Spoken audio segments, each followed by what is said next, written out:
Bonjour chers élèves. Donc aujourd'hui on va traiter RLC, donc le circuit RLC, donc pour les 12e années baccalauréat ou bien le terminal général. Donc maintenant on va traiter seulement le régime, donc le régime périodique. Le régime périodique.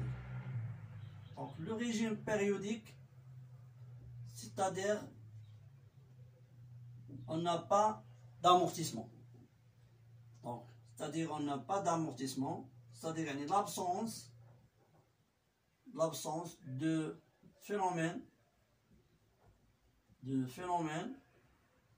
d'amortissement.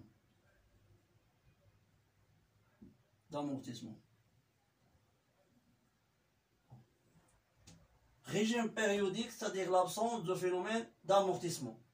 Régime périodique, c'est-à-dire l'amplitude des oscillations constantes. Donc l'absence de phénomène d'amortissement, c'est-à-dire l'absence de la résistance. L'absence de la résistance de circuit LC, c'est-à-dire on a circuit LC. D'accord? Régime périodique, c'est-à-dire on a l'absence, régime périodique, c'est-à-dire l'amplitude des oscillations constantes, c'est-à-dire on n'a pas d'amortissement, c'est-à-dire on n'a pas de résistance en général, c'est-à-dire on a le circuit LC, comme suit. C'est-à-dire on a seulement un condensateur, une bobine idéale. Alors, ça c'est UC, donc ça c'est I, donc ça c'est UL. Alors, premièrement, donc il faut établir donc premièrement l'équation, bien les équations différentielles. Les équations différentielles. Donc, les équations différentielles, donc on a combien de fonctions ici? On a Q et UC, UL. Alors, ça, Q et UC, c'est la même, parce que Q égale à C fois EC. Donc, on va établir donc l'équation différentielle vérifiée par EL et par UC. Si vous voulez, on peut établir l'équation différentielle vérifiée par E. D'accord? Alors, on va commencer avec... donc, on va voir l'équation différentielle vérifiée, vérifiée par UC. D'accord? On a UC plus EL égale à 0. D'après la loi d'addition. Donc, c'est quoi? Donc, on veut déterminer l'équation différentielle vérifiée par UC. Donc, il faut écrire UL en fonction du UC.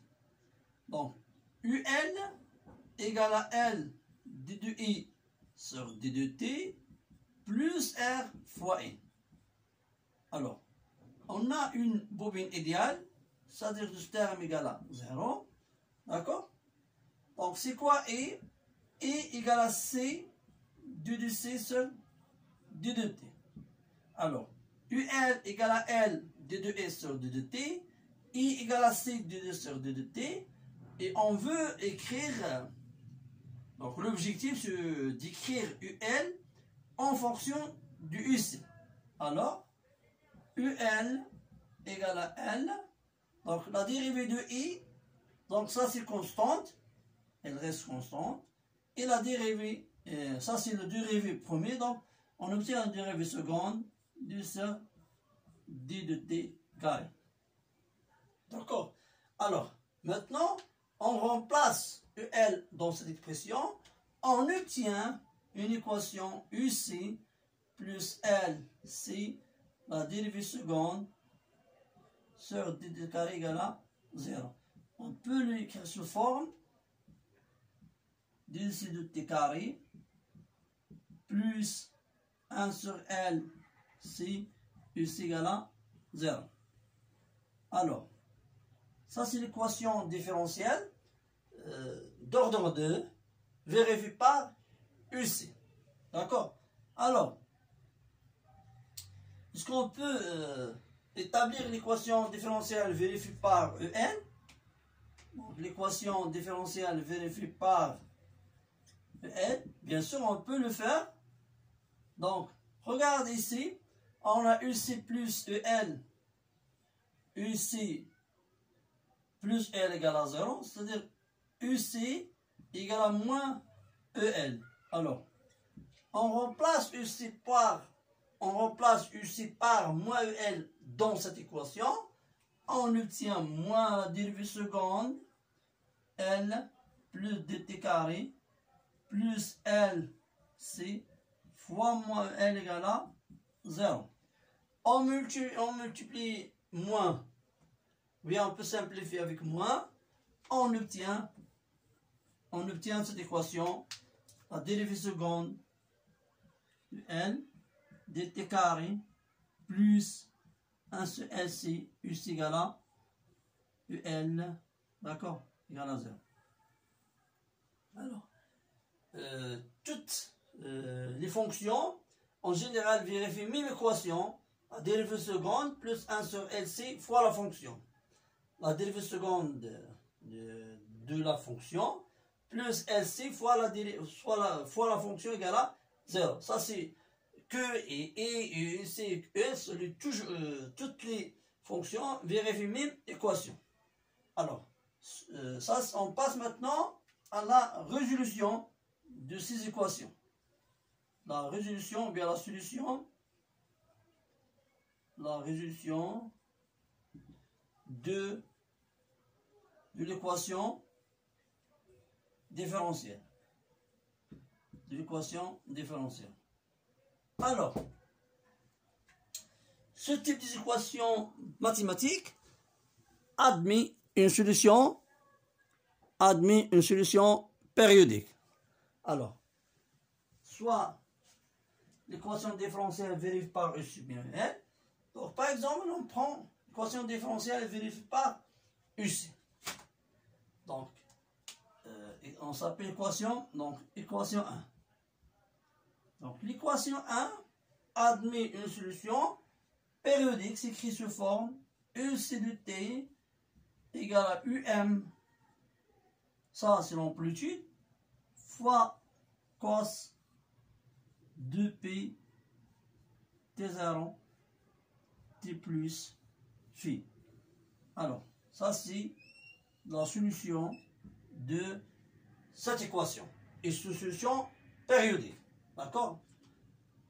Pour cela, on a un régime périodique. Alors, donc il faut trouver les paramètres. Donc, on a EM, c'est l'amplitude.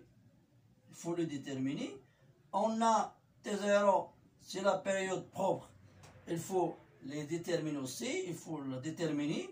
On a fait, c'est la phase à l'origine. Donc, il faut la déterminer. On a donc les paramètres ici. Donc, on a L, C et E. Donc, il faut déterminer.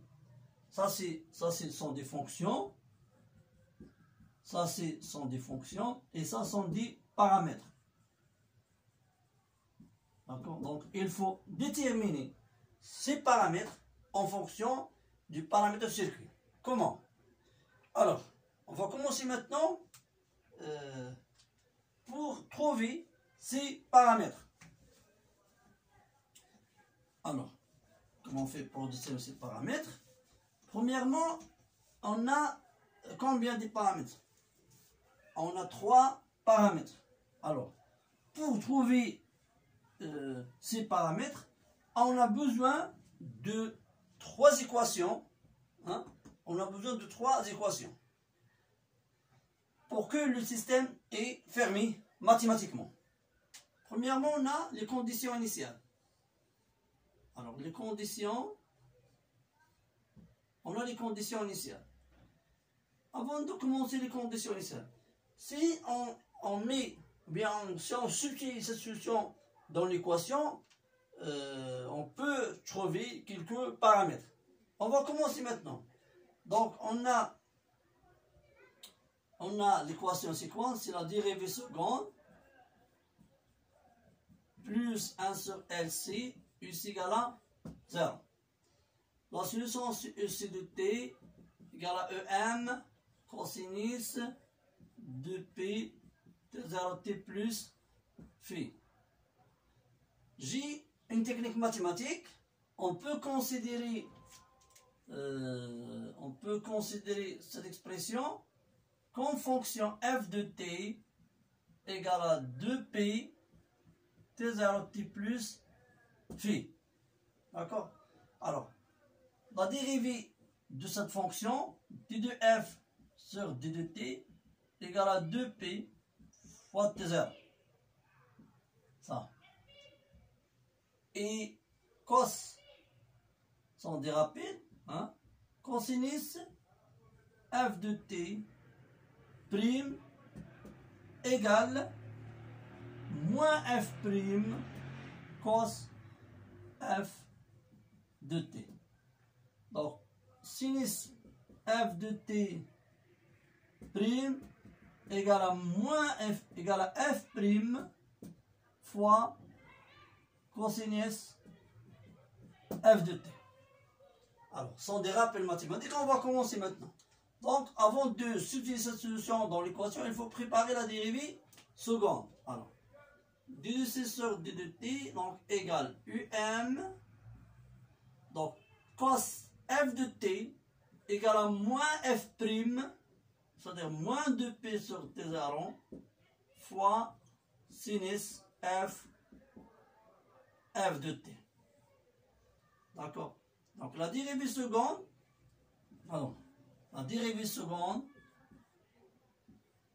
de t carré égale moins um 2p t0. Donc, la dérivée de sinus f de t, c'est quoi? C'est f prime cos f de t. F prime, c'est quoi? C'est 2p sur t0, donc 2p t0 cosinus f de t. Donc, égal à moins em 2p t0 au carré cosinus f de t. Tu peux voir ici, ou bien, que em cos UC. Donc, on peut écrire que la dérivée seconde égale à moins 2p t0 au carré fois EC de t.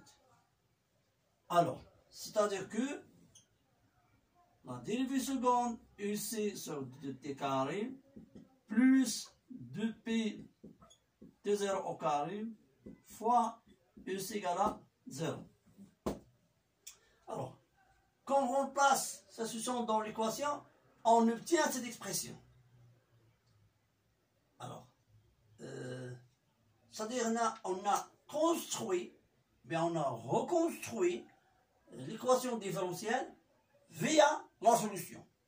Donc, regarde ici, donc on a la dérivée seconde, UC, c'est-à-dire que, alors comme conclusion, que 2p t0 au carré égale 1 sur L C.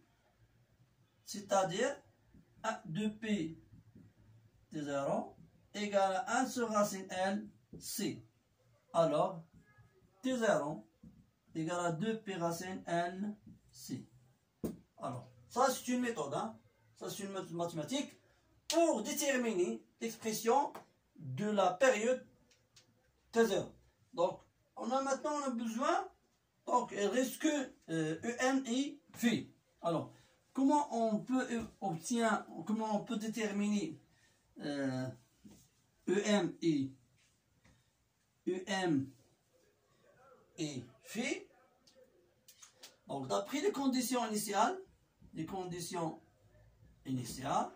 UC de 0 égale à 0. Et UC de 0, d'après l'expression, égale à EM cosinus phi. Donc, UC de 0 égale à EM cos. Donc, 2 T0 fois 0, donc c'est cos phi. Alors, c'est-à-dire que EM cos phi égale à 0. Alors, EM égale à 0 ou bien phi égale à 0. EM, c'est toujours différent de 0 parce que on a une fonction UC. Alors, c'est-à-dire que cos phi égale à 0. C'est-à-dire phi égale P plus ou le moins P sur 2. Donc, on a deux valeurs. Donc, il faut savoir comment choisir la valeur exacte de phi. Soit P sur 2, soit moins P sur 2. Alors, il reste qu'une condition initiale, c'est I de 0. Donc, on a I de 0 égale à 0. Mais on n'a pas l'expression de I de 0. Donc, il faut exprimer la fonction I de t, puis on va utiliser cette condition initiale, bien cette expression. Alors, c'est quoi UC? Donc, I égale à C, D de C sur D de T. D'accord? Donc, égale C, donc la dérivée du UC, donc la dérivée du UC égale à moins EM de P T0 sinus F de T. D'accord? Ça, c'est I. Donc, I de 0 moins CUM de P T0 fois sinus de phi. Et ça égale à alors, donc I de 0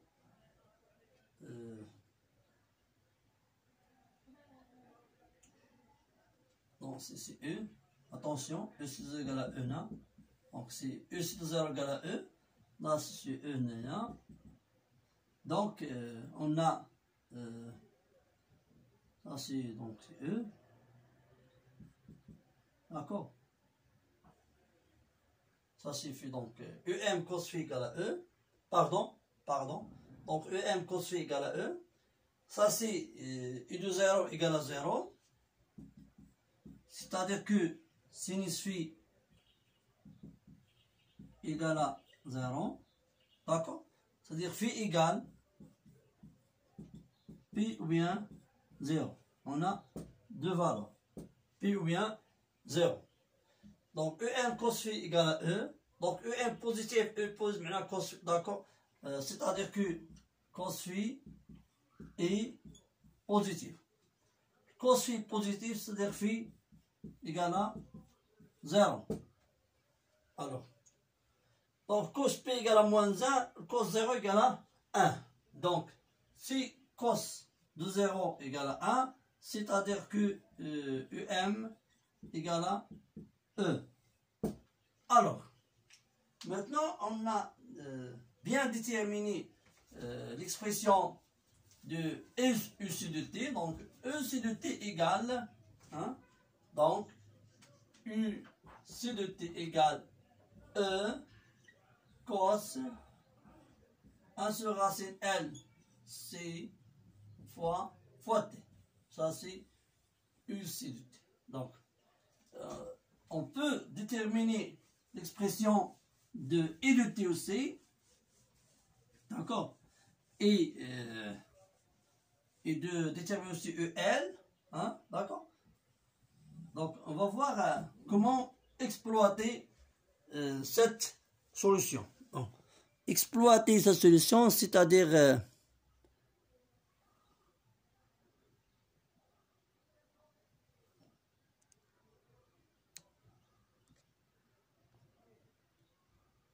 donc on peut exploiter sa solution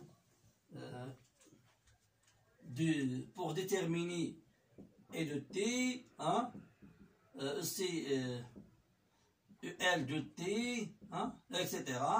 Et de tracer le corps aussi, le corps du UC de t, par exemple, comme ça, hein, on obtient de régime périodique, hein, de régime périodique. Ça c'est T0, ça c'est UM, d'accord, etc. Alors, bonne chance.